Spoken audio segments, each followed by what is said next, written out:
प्रणाम गुरुजी। शरीरस्य च वैदिकेन योपाकरोत्तम प्रवरं मुनीनां पतंजलिं प्राञ्जलिरान्नतोऽस्मि। तो कल जो है हम लोग चर्चा कर रहे थे चतुर्थी विभक्ति की। तो चतुर्थी विभक्ति में चतुर्थी संप्रदाने, चतुर्थी विभक्ति कुत्र भवति तरी चतुर्थी संप्रदाने सूत्र में कहा गया कि जो संप्रदान संज्ञक पद है उसी में चतुर्थी विभक्ति होती है। तो कल हम लोगों ने चर्चा किया था कि दान किसे कहते हैं। तो दान में ये विषय आया था कि स्वस्वत्व निवृत्ति पूर्वकम परस्वत्व प्रवृत्ति उत्पादकता यदस्ति तदेव दानम, अर्थात अपनी पूर्णतया अपना जो सत्व है उसकी पूर्णतया निवृत्ति हो जाए और परस्वत्व की प्रवृत्ति हो जाए तो उसी को हम दान कहते हैं। सम्यक दान वही होता है। ठीक है, तो सम्यक दानम संप्रदानम इत्यादि की चर्चा हम लोग कल किए थे। तो इसमें एक वार्तिक आई थी, क्योंकि अब इसकी ज्यादा चर्चा न करते हुए, क्योंकि कल हम लोग इसको पढ़े हैं इसलिए इसकी ज्यादा चर्चा न करते हुए सारांशतया एक सामान्य दृष्टि से अवलोकन करते हुए आगे को बढ़ेंगे।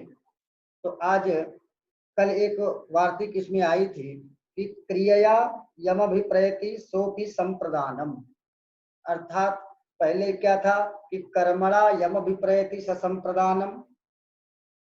तो कर्म के द्वारा जिसको चाहता है, मतलब यहाँ पर कर्ता जो है कर्मणा यमभिप्रयति, कर्म के माध्यम से जिसको चाहता है उसकी जो है, जो अभिप्रेत है उसकी जो है संप्रदान संज्ञा हो। लेकिन वार्तिक ने कहा कि जो क्रिया से भी जो अभिप्रेत है, क्रिया से भी हम जिस क्रिया के माध्यम से भी हम जिसे चाहते हैं, क्रिया अभी यमभिप्रयति सोपि संप्रदानम भवति, उसकी भी संप्रदान संज्ञा होती है। जैसे पत्ते सेते, ये उदाहरण कल आया था।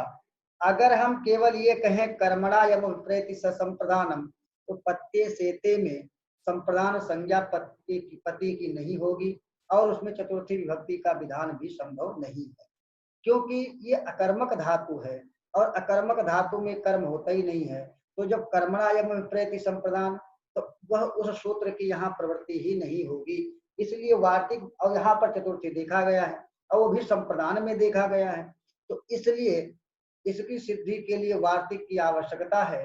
तो वार्तिककार ने वार्तिक बनाया क्रिया यमभिप्रयति सोपि संप्रदानम, अर्थात क्रिया के द्वारा भी जिसे जो अभिप्रेत हो, जिसको चाहा जाए उसकी भी संप्रदान संज्ञा होती है और संप्रदान चतुर्थी से उसमें चतुर्थी विभक्ति का विधान होता है। तो इसलिए पत्ते सेते, यहाँ पर पति को अनुकूल करने के लिए शयन क्रिया हो रहा है। तो शयन क्रिया ये क्रिया है, इसके माध्यम से वो जिसको चाहती है उसमें क्या होगा, संप्रदान संज्ञा और संप्रदान चतुर्थी से वहां चतुर्थी विभक्ति का विधान होगा। चलिए ये हम लोग कल की चर्चा एक बार सामान्य सिंहावलोकन करते हुए आगे को चलते हैं।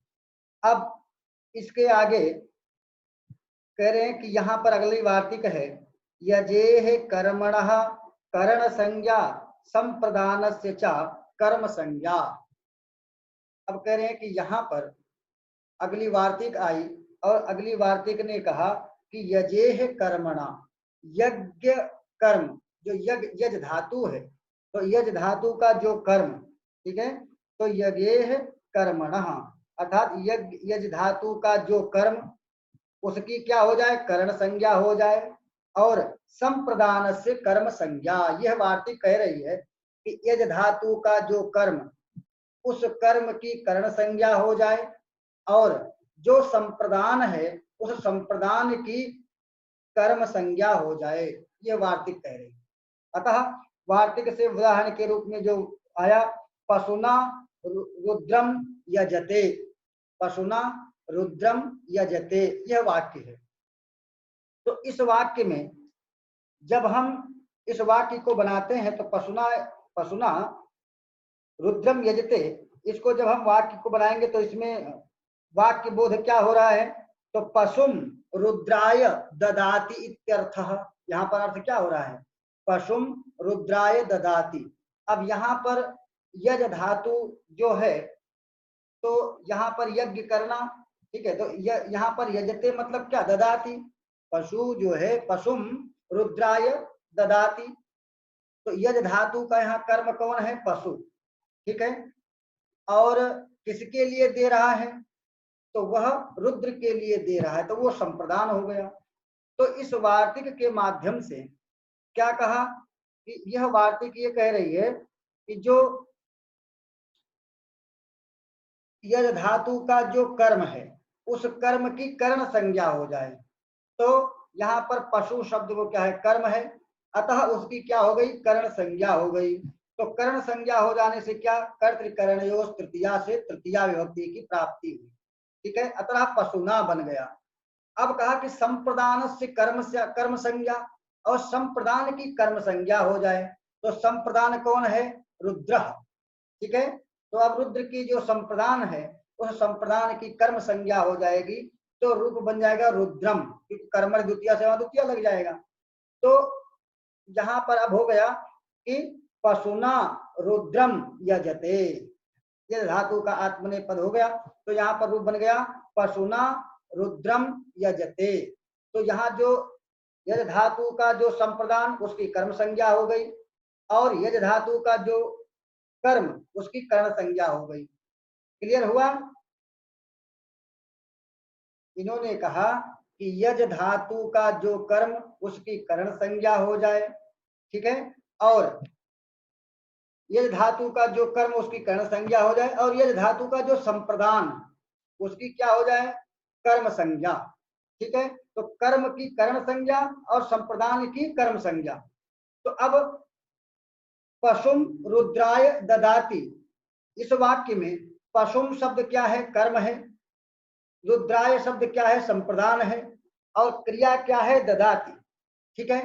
तो ये जो यज धातु जो है उसका जो कर्म पशु है, उस पशु की कर्ण संज्ञा हो जाएगी, तो वो तृतीया में हो जाएगा, पशुना बन जाएगा। और जब संप्रदान की कर्म संज्ञा हो जाएगी तो संप्रदान में जो चतुर्थी प्राप्त थी उस चतुर्थी को बाध करके अब क्या हो जाएगा, कर्मणि द्वितीया से द्वितीया विभक्ति हो जाएगा, तो रूप बन जाएगा पशुना रुद्रम यजते। क्लियर हो गया। चलिए आगे देखते हैं। तो इस प्रकार से यह वाक्य बन गया कि पशुना रुद्रम यजते। अत्र पशु इति कर्म पदम, रुद्रः इति संप्रदानम, यज्ञेह कर्मणः संज्ञा करण संज्ञा संप्रदान से च कर्म संज्ञा इति वार्तिकेन कर्म भूत पशु इत्यत्र करण संज्ञा भूते सति तृतीयायाः विधानं संप्रदानस्य रुद्रस्य कर्म संज्ञा भूते सति द्वितीयायाः विधानं अतएव पशुना रुद्रम यजते इति वाक्यम सिद्धम। तो इस प्रकार से उन्होंने बोध बताया कि यहाँ पर जो कर्म भूत था वो पशु था, उसको जो है कर्ण संज्ञा हो गई, और संप्रदान जो रुद्र था उसकी कर्म संज्ञा हो गई। तो इस प्रकार से कर्ण होने से तृतीया और कर्म होने से द्वितीया, तो इस प्रकार से पशुम, यहाँ पर पशुना रुद्रम यजते इति रूप सिद्ध हो जाएगा, ठीक है। चलिए इस सूत्र के बाद में अब अगला सूत्र आता है। तो गुरुजी जी, ये वार्तिक का अर्थ तो स्पष्ट हो गया, किंतु इसमें जो पशुना रुद्रम यजते, इसका अर्थ जो पशुम रुद्राय ददाति किया गया है, तो ददाति में दा धातु है और यज धातु समानार्थक इन्होंने क्यों ले ली है? इसमें ये है देखो, ददा यहाँ पर यज्ञम का मतलब यहाँ पर रुद्राय किम करोति, पशु पशु के द्वारा रुद्र की यज्ञ करता है। यहाँ पर यज्ञ करने का मतलब उसको ददा देता है, ठीक है। यहाँ पर यज धातु का अर्थ देना ही है, ठीक है। यहाँ पे यज्ञ करना जुहोत इत्यादि रूप नहीं है, यहाँ पर अर्थ देना ही है, उसका बलिदान देता है, इस प्रकार का वहां पर अर्थ बोध हो रहा है, ठीक है।